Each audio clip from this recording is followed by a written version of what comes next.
여러분 요한 1서를 살펴보면 이제 중요한 어떤 문학적 특징을 하나 보게 됩니다. 어떤 특징이냐면 이제 구조상의 특징이기도 하죠. 요한은 먼저 신학적 주제를 간단하고 명료하게 선언합니다. 아주 선언적으로 간단하게 선언을 하고 이런 신학적 사실들이, 이런 신학적 명제들이 우리 삶에서 어떻게 구체적으로 적용되는지를 하나하나 이어서 설명해 나갑니다. 그러니까 신학적인 기술만 막 하는 것도 아니고, 그러니까 뭐 갈라디아서처럼 막 신학적 기술만 있는 것도 아니고, 그렇다고 이제 야고보서처럼 막 적용만 있는 것도 아니고, 요한 1서는 짧은 신학적 명제, 긴 적용, 이렇게 구성되어 있는 것을 볼 수가 있죠. 교훈과 적용이, 그 지식과 삶이 동시에 나타나고 있는 게 요한 1서의 특징이자 보는 재미입니다. 먼저 요한은 1장과 2장에 걸쳐서 지난주까지 우리가 이어서 본 것인데, 하나님과 함께하는 삶, 곧 하나님과의 진정한 사귐을 누리는 자의 삶은 어떤 것인가를 우리에게 알려주었습니다. 크게 세 가지의 모습이 나타났죠. 첫 번째는 1장 6절에서 10절에 나타났습니다. 그래서 하나님과의 진정한 사귐이 있는 사람은 자신의 죄에 대하여 더욱더 분명하게 자각하게 되고, 또 이로 인해서 죄 용서에 대한 그 간구와 죄를 용서해 주시는 은혜에 대한 감사가 그 안에서 증대되어 나갑니다. 이게 하나님과의 참된 교제를 누리는 자의 첫 번째 특징이죠. 두 번째는 이제 지난주에 살펴본 겁니다. 2장 1절에서 6절에 나오는데, 하나님과의 진정한 사귐이 있는 사람은 그리스도를 닮아갑니다. 그리스도의 성품을 닮아감으로 하나님의 말씀에 순종하는 삶을 살게 되는 것이죠. 이게 하나님과의 진정한 사귐이 있는 자의 두 번째 모습입니다. 세 번째가 이제 오늘 살펴본 본문입니다. 우리가 읽은 본문이죠. 하나님과 진정한 사귐이 있는 사람, 하나님과 진정한 교제가 있는 사람은 그 형제를, 그 자매를, 함께 신앙생활하고 있는 여러분 옆에 사람들을 사랑합니다. 이게 하나님과 진정한 사귐이 있는 사람의 세 번째 특징입니다. 이렇게 세 가지의 모습, 곧 자신의 죄에 대한 자각과 고백의 증대, 그리고 그리스도의 성품을 닮아감으로 나타나는 하나님의 말씀에 대한 순종, 그리고 함께 믿음을 나누는 형제들을 향한 사랑, 이 세 가지가 하나님과의 진정한 사귐이 있는 자의 삶의 모습이요, 또 하나님과의 진정한 사귐이 있다면 그 삶 가운데 나타나는 열매다라고 볼 수 있죠. 근데 여러분 잊지 말아야 하는 것은 이 세 가지가 따로따로 각각 존재하는 것이 아니다라는 사실입니다. 이 세 가지는 마치 우리가 탑을 쌓아가듯이 하나하나가 모여서 신자의 삶 전체를 이루어 갑니다. 그래서 지난주에 우리가 살펴봤죠. 우리의 순종과 형제를 향한 사랑이 온전하지 못하다 하여도 그게 이상한 것이 아니라 오히려 그것이 어떤 거예요? 당연한 겁니다. 그리고 오히려 주님께서 우리에게 요구하시는 그 완전함은 그런 완전 도덕적 완전함, 완전 무결한 그런 완전함이 아니라 그렇게 살고자 하는 의지와 방향성, 그리고 그것으로 인하여 맺어지는 작은 열매라도 하나님께서 온전히 보신다라고 우리가 지난주에 살펴봤습니다. 더욱 주의 은혜를 구하며 거룩한 순종으로 향해 나아가도록 우리를 더욱더 격려하며 이끌어 가시는 그 성령의 은혜를 우리가 확인할 수 있었죠. 오늘 우리가 살펴볼 것은 하나님과의 참된 교제, 하나님과 참된 사귐을 가지는 사람의 세 번째 특징입니다. 곧 형제를, 자매를 사랑하는 것입니다.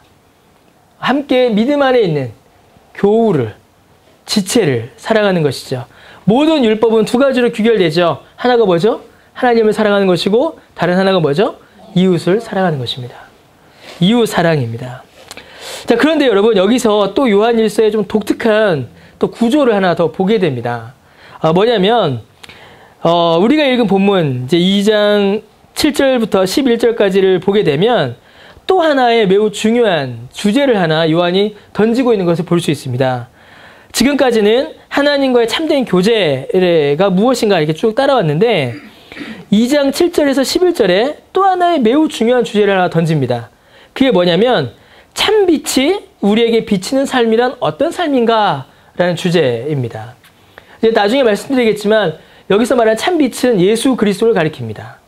곧 예수 그리스도의 빛, 예수 그리스도를 받은 그 삶은 어떤 삶인가? 라는 주제가 2장 7절부터 다시 한번 반복되게 되죠. 그래서 지금 우리가 읽은 이 본문은 양쪽에 걸쳐 있어요.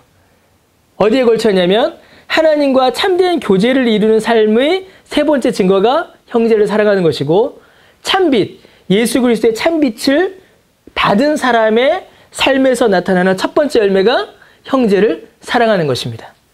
양쪽에 이렇게 딱 걸쳐 있는 것이 아주 독특한 이제 요한 1서의 구조예요. 형제를 사랑하는 일은요, 하나님과의 참된 교제 가운데 나타난 일입니다. 또 형제를 사랑하는 일은요, 참된 빛, 예수 그리스도의 빛의 비추임을 받은 사람의 삶이기도 합니다. 여러분, 나머지 것들은 그러면 따로 분리되어 있을까요? 아닙니다. 하나님과의 참된 교제 가운데 있는 사람은, 예수 그리스도의 참된 빛을 받은 사람은 지금까지 살펴본 모든 내용들을 다 그 삶 가운데 드러내고 있는 것입니다. 어느 한 부분만 나타나는 것이 아니라 종합적으로 나타난다라는 것이죠. 그래서 여러분, 참된 빛의 비추임을 받는 삶은 크게 또 세 가지로 설명이 됩니다. 첫 번째는 오늘 우리가 읽은 본문인 2장 6절에서 11절에 나오는 형제를 사랑하는 삶입니다. 이웃을 사랑하는 삶이죠. 두 번째는 2장 12절에서 14절에 나오는 모든 세대가 하나님을 알고 악한 자를 이기는 삶입니다. 세 번째는 2장 15절에서 17절에 나오는 세상을 사랑하지 않는 삶입니다. 이 세 가지가 참된 빛의 비추임을 받은 자의 삶인 것입니다. 근데 이러한 내용들은 또 2장 18절 이후에 자연스럽게 이어지는 것을 또 우리가 볼 수 있습니다. 서론이 길었어요. 오늘 우리가 살펴볼 주제가 이제 이거예요. 하나님과의 참된 교제를 이루는 신자의 삶이며 참된 빛의 비춤을 받는 신자의 삶의 모습인 형제를 사랑함. 이게 뭐냐라는 것이죠. 하나님과의 교제 안에 있으며 진리의 참된 빛, 예수 그리스도의 구원의 빛, 예수 그리스도의 빛을 받은 그 자는 형제와 자매를 그리고 이웃을 사랑합니다. 이것이 오늘 설교의 주제입니다. 사실 여기서 그만해도 돼요. 더 이상 무슨 말이 필요하겠어요. 하나님과 교제하고 예수님을 믿으면 형제 자매를 사랑하고 이웃을 사랑한다. 더 이상 설명이 필요 없죠. 여러분 사랑하세요? 옆에 있는 사람들? 내 형제 자매 사귀는 사람, 내 가족만 아니라? 여러분 어떤 주석에 보면요, 초대 교부인 그 제롬의 그 일화가 나옵니다. 초대 교부는 어떤 사람들이냐면 사도가 있었죠. 예수님의 제자들. 그 예수님의 제자들 있는 사람들이 누구예요? 속사도라고 합니다. 그 사도, 그 다음에 사도들의 제자가 속사도, 그 다음에 속사도들의 제자가 교부, 이렇게 해요. 근데 교부도 좀 많아요. 시대가 길어요. 근데 초대 교부 중에 이제 제롬이라는 분이 계셨는데, 이 제롬이 이제 사도 요한의 삶을 기록한 게 있어요.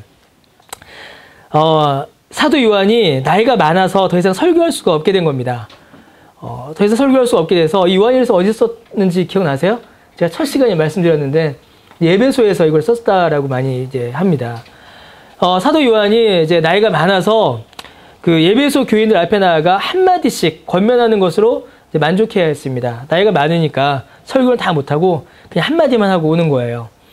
그런데 그럴 때마다 이 사도 요한이 뭐라고 권면했냐면, 자녀들이여 서로 사랑하십시오 라고 늘 똑같은 말만 되풀이했다라고 합니다. 진짜인지 가짜인지는 몰라요.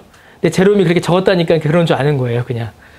사도 요한이 말년에 교회 앞에 나가서 딱 한마디만 할 수 있었는데, 그 한마디가 무엇이었냐면, 사랑하는 자녀들이여 서로 사랑하십시오 였습니다. 늘 똑같은 말만 되풀이한 거예요. 결국 견디다 못한 청중들이 이제 사도 요한을 쫓아갔습니다. 그 이유를 물었죠. 왜 매주 똑같은 말만 합니까? 그러니까 사도 요한이 뭐라고 했냐면, 이것이 바로 주님의 명령이기 때문입니다. 그리고 여러분이 이것만 잘 실천한다면 그것으로 충분합니다 라고 대답했다라고 합니다. 서로 사랑하라. 이것이 주님의 명령이고 그것만 잘 지켜 순종하여도 우리의 신앙에 충분하기 때문에 그렇습니다. 이 이야기가 이제 각색되었어요. 각색되어서 한국 교회에 유명하게 사용되는 또 예화가 하나 있습니다. 어느 교회에 어떤 목사님이 부임하셨어요, 새로. 근데 이 목사님이 설교를 하는데 매주 설교가 같은 거예요. 어떤 설교 하셨을까요? 서로 사랑하십시오 라는 설교를 매주 한 겁니다. 아주 유명한 예화예요. 매주 설교한 겁니다. 매주 똑같은 설교 1년을 했어요. 그러니까 교인들이 이제 견디다 쫓아갔습니다. 장로님 한 분이 총대를 매셨겠죠? 아니 목사님, 어떻게 매주 똑같은 설교만 하십니까? 쫓겨나셨어요. 그래서 이분이. 쫓겨나셨어요. 이거는 제가 봤을 때는 이 사도 요한의 이야기를 각색한 거예요. 그래서 마지막 설교를 하셨습니다. 이 목사님이. 근데 마지막 설교도 뭐였을까요? 서로 사랑하십시오였습니다. 그래서 교인들이 물었습니다. 왜 마지막까지 그렇게 설교하십니까? 그러니까 목사님 뭐라고 하셨을까요? 한 사람도 서로 사랑하십시오라는 설교를 듣고 서로 사랑하는 모습을 보였다면 내가 다른 설교를 했었을 것입니다. 라고 말씀하셨다는 이야기가 있어요. 제 생각에 지어낸 얘기 같아요. 여러분 우리는요 서로 사랑하라 라는 설교 이 말을 너무나도 많이 듣고 오래 들었습니다. 사실 사랑에 대한 설교는 어떻게 보면 참 의미 없는 설교이기도 해요. 아무리 서로 사랑하라 라고 하여도 서로 미움이 남아있고 사랑하지 않는다면 그것이 무슨 의미가 있겠습니까? 아무리 교회 입구에 간판에 주보에 하나님은 사랑이시라 라고 써놔도 실제로 서로 사랑하는 일이 일어나지 않는다면 그것은 거짓말이고 오히려 하나님을 욕되게 하는 것입니다. 제가 이 설교를 이제 준비하면서 가장 마음이 힘들었던 게 뭐냐면 사랑하지 않는 자들을 향하여서 사랑하라라고 비난하는 것은 과연 사랑일까? 라는 그 의문이 제 안에 막 들었어요. 아, 그건 과연 사랑일까? 여러분 어떠세요? 여러분 서로 사랑하십니까? 여러분 사이에는 사랑이 충만하세요? 주님께서는 요한복음 13장에서 이제 이렇게 말씀하셨습니다. 요한복음 13장 34절과 35절 같이 한번 보겠습니다. 요한복음 13장 34절과 35절입니다. 아주 중요한 구절이에요. 어떻게 보면 고린도전서 13장보다 저는 이게 더 사랑에 대한 정확한 표현이 아닌가 생각합니다. 요한복음 13장 34절과 35절 우리 같이 한번 한 목소리 읽겠습니다. 시작. 새 계명을 너희에게 주노니 서로 사랑하라. 내가 너희를 사랑한 것 같이 너희도 서로 사랑하라. 너희가 서로 사랑하면 이로써 모든 사람이 너희가 내 제자인 줄 알리라. 이 요한복음과 요한일서를 많이 다 있어요. 표현도 비슷합니다. 이 세 계명은 뒤에서 다시 설명하겠습니다. 이 짧은 두 구절에 매우 중요한 사랑에 대한 가르침이 나타납니다. 첫 번째는요. 우리가 사랑해야 하는 이유입니다. 왜 우리가 서로 사랑해야 되는가? 여러분 왜 사랑해야 될까요? 왜 우리가 서로 사랑해야 됩니까? 우리 강신호 성도, 윤수미 성도는 사랑해서 결혼까지 해서 이제 애까지 낳는데 왜 사랑해요? 여러분 왜 사랑합니까? 사랑해야 될 이유가 뭘까요? 사랑해야 될 이유는 아주 단순합니다. 주님께서 우리에게 사랑하라라고 명령하셨기 때문입니다. 이게 우리가 서로 사랑하는 유일한 이유입니다. 상대가 예뻐서 아닙니다. 뭐 예뻐서 얼마나 예쁘겠어요? 예쁜 게 얼마나 오래 갈까요? 예, 결혼해서 살아보세요. 못생긴 얼굴 보입니다. 연애할 때나 아주 완벽해 보이죠? 예. 예뻐서가 아니에요. 그러면 내가 착해서입니까? 내가 착해서 다른 사람을 사랑하나요? 최소한 저를 봐서는 아닙니다. 저를 봐서는 아니에요. 내가 착해서도 아니고 상대가 예뻐서도 아니고 무언가 조건이 갖춰주어서도 아닙니다. 주께서 그렇게 명령하셨기 때문입니다. 주께서 우리에게 서로 사랑하라라고 명령하셨기 때문에 우리는 사랑하는 겁니다. 그래서 신자의 사랑은 처음부터 철저히 그리스도에게 의존합니다. 예수 그리스도가 아니었다면 우리는 사랑할 수 없는 존재들이에요. 그런데 예수님 때문에 비로소 우리는 사랑할 수 있게 된 겁니다. 그래서 세 계명입니다. 자, 두 번째는 그 사랑의 근거와 방식입니다. 주님께서는 우리에게 주님께서 우리를 사랑하신 것 같이 사랑하라라고 말씀하셨습니다. 자, 이유는 주님께서 명령하셨으니까 사랑하는 거예요. 근데 그 사랑의 근거는 주께서 우리를 먼저 사랑하셨기 때문입니다. 그것 때문에 우리가 사랑하는 것이에요. 그리고 사랑하는 방식 역시 주님이 사랑하신 것처럼 사랑하는 것입니다. 주께서는 그걸 말씀하시죠. 어떻게 사랑해야 됩니까? 내가 너희를 사랑한 것처럼 너희도 서로 사랑하라 라고 말씀하세요. 점점 멀어지죠? 우리의 사랑에서 점점 멀어집니다. 세 번째로 그 사랑의 열매가 무엇인가가 나타납니다. 그러면 이렇게 사랑하면 무슨 일이 벌어지는가? 뭐가 나타나죠? 그 사랑의 열매는 세상 사람들이 우리가 주님의 제자인 줄 알게 된다는 것입니다. 이게 무슨 말일까요? 가장 좋은 전도는 우리끼리 서로 사랑하는 겁니다. 아주 좀 역설이죠. 우리끼리만 좋아서 우리끼리만 사랑하는 거, 그게 가장 좋은 전도의 방법입니다. 세상 사람들이 볼 때 교회가 사랑하는 모습이 보일까요? 교회가 서로 미워하는 모습이 보일까요? 교회가 서로 미워하는 모습이 더 잘 보입니다. 교회가 서로 싸우고 갈등하는 모습이 더 잘 보입니다. 그래서 교회 가족 중에 목사가 있으면요, 그 신앙 가지기가 더 어려워요. 왜 그러겠습니까? 교회에서 받은 스트레스 다 어디서 풀까요? 집에 가서 풀거든요. 그러면 교회에서 보면은 맨날 저놈의 교회는 싸움만 하나 보다 이렇게 되는 거예요. 막 찔려요, 저는. 그런데 교회가 우리가 서로 사랑하면 세상 사람들이 저들이 주님의 제자인 줄을 알게 된다는 것입니다. 우리가 서로 사랑하는 것입니다. 그러면 우리가 아무 말 안 해도 그 사랑의 모습만으로 세상 사람들이 우리가 주님의 제자인 줄 압니다. 세상을 사랑하는 건요, 여러분, 먼 일이에요. 나중 일이에요. 그건 우리가 신경 안 써도 됩니다. 오히려 성경은 세상에 대한 사랑에 대하여 별로 말하지 않습니다. 우리가 먼저 서로 사랑하라 라고 말씀하세요. 그러면 세상이 우리가 주님의 제자인 줄 압니다. 여러분, 우리가 전도할 때 뭐 특별한 결단, 노력, 수고, 역사가 필요한 게 아닙니다. 그냥 서로 사랑만 하면 됩니다. 그러면 세상 사람들이 주님의 제자인 줄 압니다. 근데 여러분, 우리가 만든 이 세 가지, 사랑의 이유, 사랑의 방식, 그 사랑의 그 열매, 세 가지를 우리가 쭉 살펴봤는데, 여러분 처음 듣는 말은 아니죠. 저도 수십 번 들었고 수백 번 들었습니다. 그런데 그게 참 안 돼요. 그런데 그게 참 우리 가운데 어렵습니다. 본문 7절에 보면 요한은 새 계명을 쓰는 것이 아니라 처음부터 가진 옛 계명이다 라고 설명합니다. 여기서 말하는 계명은 당연히 내 이웃을 내 몸과 같이 사랑하라 라는 말씀입니다. 이웃을 사랑하라 라는 이 계명은 레위기 19장 18절에 등장합니다. 원수를 갚지 말며 동포를 원망하지 말며 내 이웃 사랑하기를 내 자신과 같이 사랑하라. 나는 여호와니라 라고 레위기 19장 18절에 하나님께서 말씀하십니다. 이 율법을 예수님께서는 마태복음 22장에서 반복하여 말씀하시죠. 율법의 강령이 뭐예요? 하나님을 사랑하고 이웃을 사랑하는 것입니다. 그리고 우리가 읽었던 요한복음 13장 34절에도 나왔고, 또 갈라디아 5장 14절에 보면 온 율법은 내 이웃 사랑하기를 내 자신같이 하라 하신 말씀에서 이루어졌다라고 바울이 설명합니다. 내 이웃을 내 자신같이 사랑하라 라는 이 계명은 그래서 최소한 레위기부터는 있었던 율법인 것이죠. 갑자기 신약시대 때 예수님 때 생겨난 말씀이 아니라 훨씬 이전부터 있었던 말씀인 겁니다. 최소한 레위기부터예요.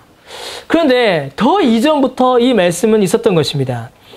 요한은 요한일서 4장 16절에 하나님은 사랑이시다라고 선언합니다.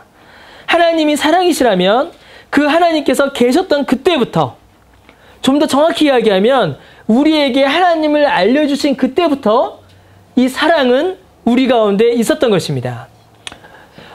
우리가 읽은 본문에 처음에 라고 번역된 단어가 있습니다. 처음부터 있었다. 그런데 이 단어는요, 요한복음 1장에서 태초라고 번역된 단어와 같은 단어입니다. 진실로 태초에 천지를 창조하실 때 하나님은 우리를 향한 그 사랑을 보여주셨습니다. 어떻게 보여주셨냐면, 태초의 그 천지 창조의 순서를 쭉 보면 인간이 언제 만들어져요? 제일 마지막에 만들어지죠. 그럼 그 앞에는 다 뭔가요? 인간이 살아갈 수 있는 환경들입니다. 인간을 위한 환경을 하나님께서 먼저 만드시고 그 다음에 사람을 만드세요. 하나님께서는 사람을 만드실 때부터 사람을 사랑하셨습니다. 하나님이 하와와 아담과 하와를 만드셨죠. 그리고 아담과 하와를 만드실 때에 하나님께서 아담과 하와에게 주신 계명도 서로 사랑하라 였습니다. 왜 그럴까요? 하나님께서 하와를 만드실 때에 어떻게 만드셨냐면 아담을 돕는 별필로 만드셨습니다. 사랑하지 않으면 도울 수 없어요. 아담이 하와를 가리켜 뭐라고 하죠? 내 뼈 중에 뼈요, 살 중에 살이다 라고 사랑을 고백합니다. 그래서 여러분, 서로 사랑하라는 말씀은 태초에 하나님께서 하나님 자신을 우리에게 보여주셨을 때부터, 그리고 사람이 맨 처음 등장했을 때부터 주신 제일 첫 번째 계명입니다. 하나님은 계속 우리에게 하나님의 사랑을 보여주셨고, 계속 우리에게 처음부터 서로 사랑하라라고 말씀해 주셨습니다. 그 궁극적 사랑이 뭔가요? 그 아들을 우리에게 보내신 것이죠. 그 아들이 죽기까지 우리를 사랑하신 것입니다. 그래서 서로 사랑하라는 계명은요, 처음부터 있었던 계명입니다. 태초부터. 그런데 요한은 또다시 내가 너희에게 새 계명을 쓴다라고 말해요. 분명히 요한은 방금 앞에서 그거 새 거 아니다, 옛날부터 있었던 거다라고 해놓고 이제 와서 또 새 계명을 쓴다라고 합니다. 왜냐하면 그 근거가 바로 뒤에 따라 나오기 때문에 그렇습니다. 그게 뭐냐면 8절에 다시 내가 너희에게 새 계명을 쓰노니 왜 새로운 계명이냐면 그에게와 너희에게도 참된 것이기 때문입니다. 그리고 어두움이 지나가고 참된 빛이 비춘 일이기 때문에 그렇습니다. 이제 좀 더 설명이 필요합니다. 여러분, 이 계명, 곧 서로 사랑하라는 계명이 새로운 계명인 이유는 곧 예수 그리스도와 신자들에게 이 계명이 참된 것이기 때문에 그렇습니다. 좀 어려워요. 자, 예수님께는요, 서로 사랑하라는 이 계명은 참되고 진실한 계명입니다. 왜냐하면 예수님은 이 율법을, 이 계명을 완전하게 지키셨기 때문입니다. 예수님은 이 계명에 전혀 거짓이 없으십니다. 예수님은 조금의 거짓도 없이, 조금의 부족함도 없이, 모자람도 없이 완전하게 사랑하셨습니다. 그래서 예수님께는 이 계명이 참돼요. 자, 그러나 여러분, 우리에게는 어떻습니까? 우리에게 과연 이 계명이 참되다라고 할 수 있나요? 우리는 이 계명을 완전히 참되게 지키지 못했습니다. 서로 사랑하라라는 이 계명 앞에 설 때에 우리는 얼마나 많은 거짓이 드러나는지 모릅니다. 이 계명 앞에 우리는 얼마나 사랑했는가, 내가 얼마나 완전히 사랑했는가가 드러나는 것이 아니라 내가 얼마나 사랑하지 못했는가가 드러날 뿐입니다. 그래서 우리는 이 계명 앞에 설 때에 참되지 못해요. 이게 말만 어렵지 여러분의 사랑을 한번 생각해 보세요. 과연 내 사랑이 얼마나 참된가? 자, 그런데 여러분, 요한은 이 계명이 예수님만이 아니라 우리에게도 참된 것이다 라고 말합니다. 어떻게 이럴 수 있냐라는 것이죠. 여러분, 우리는 우리의 실체를 너무나 잘 압니다. 형제를 사랑하는 그 사랑이 부족하고 모자란 것을 너무나 잘 알아요. 저는 이 사랑 설교가 제일 힘들어요. 차라리 3일째 설교하는 게 저는 편해요. 잘한다는 의미가 아니에요. 편하다는 의미지. 저는 사랑 설교하기 힘듭니다. 왜냐면 저는 이렇게 사랑이 많지 않아요. 별로 이렇게 긍휼이 이렇게 풍성한 사람이 안 됩니다. 격하게 고개를 흔드는데. 저는 이렇게 사랑이 풍성한 사람이 아니에요. 그래서 본문 볼 때마다 참 어려워요. 왜냐하면 제가 너무나 사랑이 없다는 걸 알기 때문에 그렇습니다. 9절과 11절 보세요. 9절, 11절 보면 막 덜컹덜컹 합니다. 9절에 뭐라고 해요? 빛 가운데 하면서 형제를 미워하는 자는 지금까지 뭐다? 어둠에 있다. 예수님 밖에 있다는 얘기입니다. 11절에 뭐라고 해요? 그 형제를 미워하는 자는 어둠에 있고 또 어둠에 행하며 갈 곳을 알지 못하나니 이는 그 어둠이 그의 눈을 멀게 했다. 인생을 어떻게 살아야 되는지 하나님의 말씀이 무엇인지도 모른다는 이야기입니다. 어떤 자는요? 형제를 미워하는 자네. 이게 덜컥하는 거예요. 여러분, 이 9절과 11절의 말씀에 비추어 봐서 자신 있는 분 있으세요? 떳떳이 나는 빛 가운데 있고 떳떳이 나는 참되고 떳떳이 나는 눈이 안 가리워졌다라고 말할 수 있는 사람이 있냐라는 겁니다. 여러분, 최소한 저는 그렇게 말 못하겠습니다. 사람의 사랑 중에, 인간의 사랑 중에 가장 숭고한 사랑이 부모의 사랑이다라고 합니다. 그렇죠. 부모의 사랑이라면 가능할까요, 여러분? 가능할 것 같아요? 왜 애들이 잘 때 제일 예쁜지 아세요, 여러분? 참 우리 애들이 있어서 참 말을 못하겠는데 느끼게 될 거예요, 아마 곧. 얘가 잘 때 제일 예뻐요. 잘 때가 제일 예쁩니다. 얼마나 천사 같은지 몰라요. 왜 그럴까요? 어른은 알아요. 여러분, 부모는요, 자녀를 완벽하게 사랑할 수 있을까요? 못합니다. 24시간 365일 완전히 한순간의 미움도 없이 사랑할 수 있을까요? 불가능합니다. 미워요, 어떨 때는. 저를 좀 갔으면 좋겠고 그래요. 그런데도 불구하고 요한은 그것이, 그 사랑의 율법이, 그 사랑의 계명이 우리에게 참되다라고 합니다. 인간의 사랑 중에 가장 숭고한 사랑이 부모의 사랑도 그렇다는데 부부 간의 사랑은 말할 것도 없고요. 친구 간의 사랑, 형제 간의 사랑은 어떨까요? 더 이상 설명이 필요 없죠. 불완전합니다. 우리는 이 율법 앞에 참되지 못해요. 그런데도 성경은 참되다라고 해요. 이게 지금 1장 우리 볼 때 1장부터 지난주도 살펴봤죠. 계속 그 모순이 이어져 오는 겁니다. 그 이유가 있어요. 단 하나의 이유입니다. 8절에 뭐라 되어 있죠? 이는 어둠이 지나가고 무엇이 비쳤다? 참빛이 비추기 때문입니다. 참빛이 언제 비쳤어요? 벌써 비쳤답니다. 참빛이 이미 비추고 있다라는 것이에요. 자, 여러분, 참빛이 뭘까요? 참빛은 진리의 빛, 진실한 빛으로도 번역될 수 있습니다. 그런데 요한복음 1장 9절에 보면 요한이 이렇게 말합니다. 참빛, 곧 세상에 와서 각 사람에게 비추는 빛이 있었나니 그 빛이 우리에게 왔다라고 설명합니다. 그 빛은 말씀이다라고 설명해요. 그 말씀이 육신이 되어 우리 가운데 오셨다라고 설명합니다. 이 빛이 누구예요? 예수 그리스도입니다.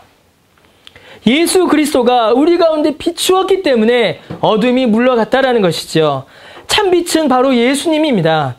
왜 새 계명일까요? 왜 형제를 사랑하라가 새로운 계명이 될까요? 예수님 때문입니다. 예수님 안에서 참된 것이기 때문입니다. 우리는 이 계명 앞에 참될 수 없어요. 참되지 않습니다. 그러나 주님은 참되십니다. 그리고 참빛이신 예수님께서 우리의 모든 허물과 죄를, 모자람을, 사랑하지 못함을, 그 어두움을 비추셔서 어둠을 몰아내셨기 때문에 우리 역시 참될 수 있는 것입니다. 그래서 여러분, 이 계명의 성격이 바뀐 거예요. 똑같은 계명이 옛날부터 있었지만 성격이 바뀐 겁니다. 이전에는 뭐였어요? 이웃을 사랑하라 라는 말이 율법이었습니다. 지켜야 하는 의무였고 그것을 지키지 못할 때에는 벌을 받아야 하는 우리의 죄를 지적하는 율법이었어요. 그러나 이제는 새롭습니다. 성격이 바뀐 거예요. 예수 그리스도의 참빛이 비추이고 어두움이 몰아져 나가자마자 그리스도 안에서 새롭게 바뀝니다. 어떻게요? 이제는 예수님을 믿기 때문에 예수님께서 우리에게 주신 그 사랑 때문에 이제는 나도 이웃을 사랑할 수 있게 된 겁니다. 우리는 원래 어떤 자였는데요? 하나님도 이웃도 사랑할 수 없는 자였는데, 결코 사랑할 수 없는 자였는데 이제는 사랑할 수 있는 자가 된 것입니다. 그래서 새로운 계명인 것이죠. 부족하고 모자라지만 이웃을 사랑할 수 있게 된 것입니다. 부족하고 모자란 계명은 벌을 받아야 합니다. 그러나 주님께서 주님 안에서 그것마저도 참되게 덮어주심으로 말미암아 형제를, 이웃을 사랑할 수 있게 된 것이죠. 여러분, 우리가 형제를 미워하는 것은 당연한 거예요. 영화, 누가 제가 했는지 기억이 안 나요. 영화 배우가 인터뷰했는데 가장 쉬운 역할이 뭐냐면 악역이래요. 악역. 누가 했는지 모르겠어요. 왜 쉽냐라고 하니까 그냥 마음에 일어나는 대로 하면 된대요.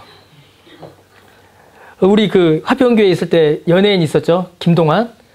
김동완 형제가 힘내요 미스터 김 찍었잖아요.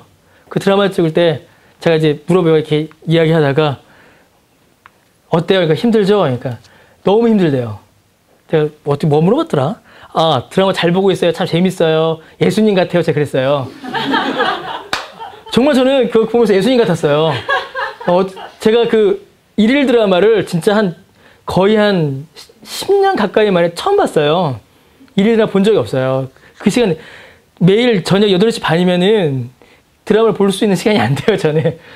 진짜 거의 10년 만에 처음 봤는데 보면서 정말 저는 예수님 같았어요. 그래서 그 얘기를 했어요, 동환 형제한테. 예수님 같다고. 그러니까 동환 형제 뭐라냐면 미치겠대요. 죽겠대요. 왜 그러냐 하니까 자기에게 없는 모습을 해야 돼서 너무 힘들답니다. 저 그 말 전 듣고 되게 감동받았어요. 아, 동환 형제가 믿음을 아는구나. 왜 그럴까요, 여러분? 하이델베르크 유리문답 5문이 뭐라고 해요? 우리 지난주 봤는데 당신은 이 모든 계명을 완전하게 지킬 수 있습니까? 라고 그러니까 하이델베르크 유리문답 5문 답이 뭐냐면 전혀 그럴 수 없습니다. 본성적으로 하나님과 내 이웃을 미워하는 성향을 가지고 있기 때문입니다. 라고 고백합니다.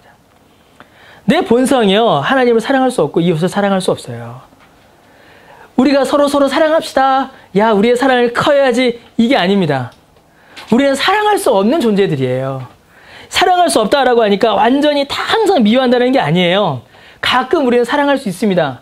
그러나 그 사랑의 궁극적 방향이 어디 있냐라는 것이에요. 결국엔 자기 만족을 향합니다. 결국은 자기 유익을 향해 가요. 잠시 선한 일도, 잠시 사랑, 결국에는 온전한 사랑으로 나아가지 못하고 내 만족으로, 내 이기심으로 그치는 것이 우리의 모습입니다. 본성적으로 우리는 사랑하지 못해요. 어둠 가운데 있는 것이죠. 그러나 주님께서 우리의 어둠을 몰아내신 것입니다. 그래서 우리가 이제는 형제를, 자매를, 이웃을 사랑할 수 있게 된 것이에요. 사랑할 수 있었는데 더 큰 사랑이 아니라 결코 사랑할 수 없었는데 사랑할 수 있게 된 것입니다. 온전한 사랑이 우리 가운데 비로소 가능하게 된 것입니다. 주님께서는 이러한 성향마저도 온전하다라고 불러주시는 것입니다. 부족하고 모자라지만 온전한 사랑으로 나아가는 우리의 사랑을 참되다 해주시는 것입니다. 내가 베푸는 사랑이 온전하고 완전해서가 아니에요. 나를 사랑하신 주님의 사랑이 온전하기 때문입니다. 내가 드러내는 사랑이 주님의 사랑에게서 온 것이기 때문에 참된 사랑이라고 할 수 있는 것입니다. 내가 사랑을 충분히 해서가 아니라 주께서 내게 주신 사랑이 충분하기 때문에 그렇습니다. 더 이상 율법의 요구로서가 아니라 주께서 내게 주신 그 사랑에 감사하여 그 사랑으로 인하여 나도 사랑할 수 있게 된 것입니다. 접근이 완전히 달라져야 합니다, 여러분. 여러분, 예수 그리스도가 참 빛이세요. 예수님이 사랑으로 그 빛을 우리에게 비추어 주셨습니다. 그러면요, 여러분, 이제 우리를 통하여 그 빛이 드러나야 합니다. 어떻게 이 빛을 나타내실래요? 예전에 솔티라는 찬양팀이 있었는데, 이 작은 나의 빛이라는 곡이 있었어요. 이 작은 나의 빛 비추게 할 거야 라는 아주 신나는 곡이 있었죠. 주께서 내게 주신 이 작은 빛을 어떻게 비추실래요? 사랑 말고는요, 여러분, 이 빛이 우리 안에서 드러날 방법이 없습니다. 어떤 청교도 목사님이 이런 글을 이렇게 쓰셨어요. 신자의 삶은 달과 같다라는 달. 하늘에 떠있는 달이요. 달은 빛을 내고 있지만 스스로 빛을 내는 것이 아니라 태양의 빛을 받아 반사하여 빛을 내듯이 신자 역시 이웃을 사랑하지만 그것이 스스로의 본성으로부터 나오는 사랑이 아니라 주의 사랑을 받음으로 드러내는 사랑이기 때문이다. 달의 빛이 아니요 태양의 빛이듯 신자의 사랑도 신자 자신의 것이 아니요 그리스도의 것이다 라고 설명하셨습니다. 우리가 주의 사랑을 받는다면 그 사랑으로 인하여 우리를 통하여 사랑이 다시 드러나게 되는 것입니다. 그래서 여러분, 형제를 향한 사랑이 일어나기 위해서는, 이웃을 향한 사랑이 일어나기 위해서는 먼저 그리스도의 사랑의 빛을 우리가 받아야 합니다. 나를 향한 그 사랑, 내가 받은 그 사랑이 무엇인지 먼저 알아야 우리도 형제를 사랑할 수 있습니다. 내 마음대로 사랑한다고 그게 신자의 사랑이 아니라는 것입니다. 당신은 사랑받기 위해 태어난 사람 부른다고 해서 사랑하는 게 아니라는 것이에요. 우리가 얼마나 짙은 어둠에서 건진받았는가, 주께서 베푸신 그 사랑을 알아야 우리도 사랑할 수 있는 것입니다. 그러면 여러분, 어떻게 사랑해야 할까요? 우리의 사랑이 어떻게 드러나야 할까요? 설교 초두에 이제 요한복음 13장을 인용하여 우리의 사랑의 근거는 예수님이고 사랑의 방식 역시 예수님이다 라고 말씀드렸습니다. 주께서 우리를 사랑하셨듯이 우리도 서로 사랑하면 됩니다. 주께서 우리를 어떻게 사랑하셨을까요? 여러분, 주께서 우리의 무엇을 사랑하셨을까요? 사람의 사랑은요, 여러분, 조건적입니다. 그래서 사랑할 만한 이유를 찾죠. 예뻐서 사랑하고, 마음에 들어서 사랑하고, 내 자식이니까 사랑하고, 내 가족이니까 사랑합니다. 이유가 있어야 사랑합니다. 사랑할 만한 이유를 찾아요. 그래서 여러분, 사람의 사랑은 바른 판단을 하지 못합니다. 사람의 사랑은 바르고 이렇게 온전하지 못해요. 인간의 사랑은 그래서 늘 불완전합니다. 아무리 사랑하고 예쁘고 좋아서 사랑한다고 하여도 싸워요. 저는 우리 집사람이랑 얼마나 사랑했겠어요. 저는 정말 사랑하고 사랑합니다. 그런데 싸워요. 왜요? 불완전해요. 부족하기 때문에 그렇습니다. 좋다고 사귀어놓고서는, 좋다고 결혼해놓고서는 싸워요. 이게 사람의 불완전함입니다. 사람의 사랑은요, 상대의 불완전함을 제대로 보지 못해요. 그리고 바르게 인정도 못해요. 바른 판단을 할 수 없습니다. 그런데 주님의 사랑은 다릅니다. 주님의 사랑은 우리의 자랑 때문에 사랑하시는 것이 아니라 우리의 연약함을 아시고 우리의 그 부족함을 사랑하십니다. 그래서 우리가 주님을 닮아 사랑한다면 우리도 서로의 연약함을 사랑으로 덮어줄 수 있어야 합니다. 주님의 사랑은 여러분 덮어주는 사랑입니다. 그걸 여러분 꼭 기억하셔야 합니다. 여러분 우리도요 서로 사랑할 때 연약함을 덮어주는 사랑을 해야 됩니다. 크게 두 가지의 연약함을 볼 수가 있어요. 한번 적용해 봅시다. 옆에 있는 사람의 연약함 뭐가 보이세요?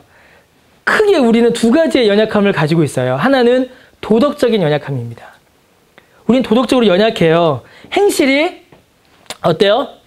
조금 많이 못될 수 있어요. 부족할 수 있습니다. 말이 좀 거칠 수도 있어요. 그러나 여러분 그거 잊지 마셔야 돼요. 나만큼 나쁘겠는가 생각하셔야 돼요. 나만큼 나쁘겠는가. 자기 자신을 먼저 돌아보고 상대방의 도덕적 연약함을 덮어줄 수 있어야 합니다. 행실의 연약함을 덮어줄 수 있어야 돼요. 왜요? 주님께서 그렇게 우리의 모든 죄를, 악행을 덮어주셨습니다. 또 하나의 연약함이 있어요. 뭘까요? 영적인 연약함입니다. 도덕적 연약함이 있고 영적인 연약함이 있어요. 여러분, 신학적 지식이 많은 사람이 있고요. 신학적 지식이 부족한 사람이 있습니다. 근데 여러분, 안다고 얼마나 많이 알고 모른다고 또 얼마나 많이 모르겠어요. 조금 더 경건하게 사는 사람이 있고 조금 덜 경건하게 사는 사람이 있을 수 있습니다. 교회 활동에 더 열심인 자가 있을 수 있고 교회 활동에 덜 열심인 자가 있을 수 있어요. 그러나 그러한 영적 연약함도 덮어줄 수 있어야 합니다. 왜요? 주님께서는 우리의 모든 불경건함마저도 다 덮어주셨습니다. 주께서 우리를 그렇게 사랑하셨으면 우리도 그렇게 사랑해야 합니다. 잠언 10장 12절에 사랑은 모든 허물을 가리느니라 라고 말씀합니다. 잠언은 사실 예수 그리스도에 대한 비유입니다. 그리스도의 사랑이 우리의 모든 허물을 가리워 주신 것 같이 그렇다면 그분의 제자인 우리, 그를 믿는 우리, 그분의 빛을 받은 우리의 사랑 역시도 상대의 허물과 연약함을 덮어주는 사랑이어야 합니다. 그냥 무조건 다 덮어놓고 가자 이게 아니에요, 여러분. 좋은 게 좋은 거 이게 아닙니다. 주께서 우리의 모든 연약함을 덮어주시고 주 안에서 온전케 하셨듯이 우리도 사랑으로 덮으며 그 안에서 성장하기를 기도하고 격려하고 응원하고 때로는 필요하다면 권면하며 우리가 사랑해야 됩니다. 그래서 여러분 이 사랑이 우리 안에서 실제로 이루어지기 위해서 반드시 있어야 되는 것이 무엇이냐면 기도입니다. 기도하지 않으면 이 사랑은 우리 안에서 결코 일어날 수 없습니다. 사랑하기 전에 먼저 기도하셔야 돼요. 여러분 저는 우리 교회를 놓고 기도할 때마다 우리 열매 맺는 교회를 놓고 기도할 때마다 늘 가지는 기도 제목이 있어요. 교회를 이제 처음에 개척할 때에 이런 분도 만나고 저런 분도 만나고 막 여러분들 만났습니다. 그러면서 교회 개척에 대한 막 계획을 막 세웠겠죠. 이런 교회를 개척하면 좋겠다. 이런 교회를 개척하면 좋겠다. 세웠을 겁니다. 개혁교회를 이 땅 가운데 온전히 한번 세워보자. 포기했습니다. 개혁교회. 개혁주 신학. 포기했습니다. 그거는 말로 하지 말고 그냥 그거는 점점 우리 안에서 내용을 채워나가자. 그렇게 그건 포기했어요. 그러면서 제 안에 가졌던 이제 중요한 두 가지가 있었습니다. 하나는 진리로 세워지고 사랑으로 덮어지는 교회가 됐으면 좋겠다라는 소원을 가졌습니다. 지난주에도 말씀드렸던 것 같은데 여러분 진리가 우리의 뼈대여야 합니다. 튼튼한 골기억이어야 돼요. 진리로 세워져야 합니다. 뼈가 튼튼해야 세워지죠. 그러나 여러분 뼈만 모아놓으면 그건 사람이 아니에요. 그건 해골입니다. 생명이 없는 것이에요. 사람의 몸이 뼈만으로 있지 않듯이 근육이 있어야 합니다. 그럼 그 근육이 뭘까요? 사랑입니다. 사랑이 우리의 근육이 되어야 합니다. 예수님이 머리 되시고 진리가 뼈대가 되고 사랑이 근육이 되는 주님의 몸된 교회가 되어야 합니다.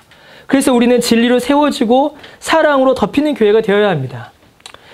겉에서 우리를 볼 때는 그리스도의 사랑이 드러나서 야, 저 사람들 주님의 제자인가 보다라는 말이 나와야 하고, 안에서 우리 자신을 볼 때는 진리의 견고함이 드러나기를 저는 소원합니다.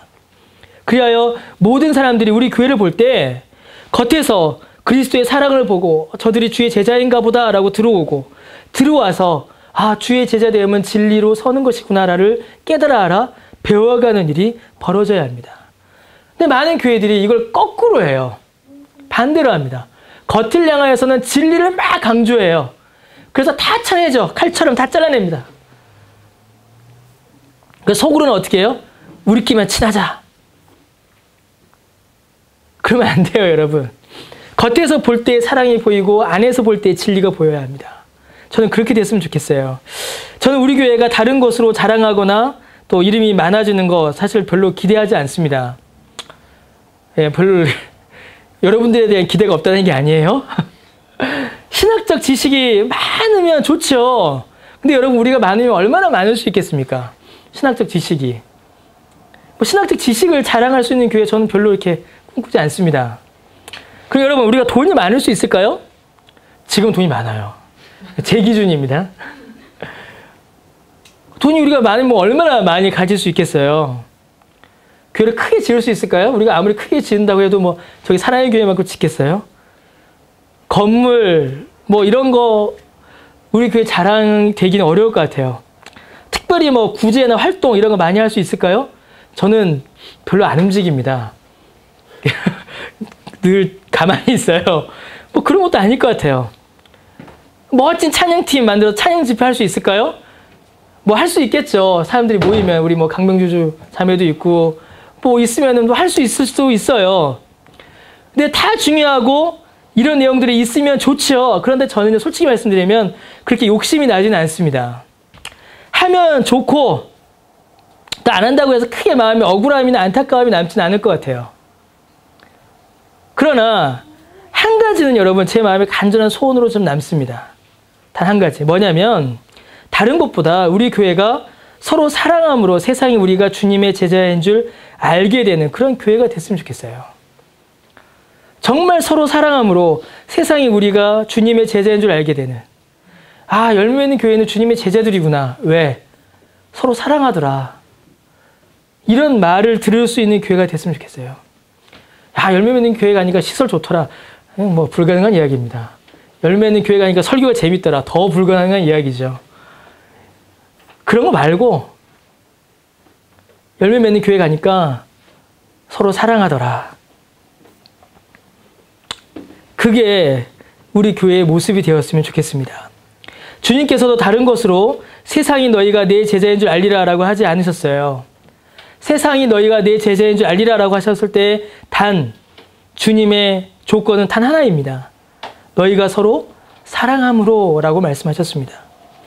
하나님을 먼저 사랑하고 그리고 함께 신앙생활하는 우리 지체와 교회를 사랑하고 더 나아가 이웃을 사랑하는, 그래서 그것으로 교회됨을, 우리가 주님의 제자됨을 그것을 통하여 나타내고 드러내기를 바라는 것입니다.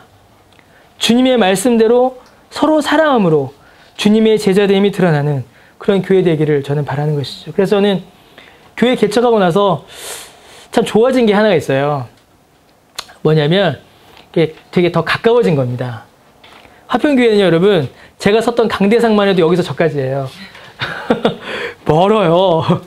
근데 너무 가까이에서 얼굴 보면서 예배 드린다는 게 저는 너무 감사하고 좋습니다.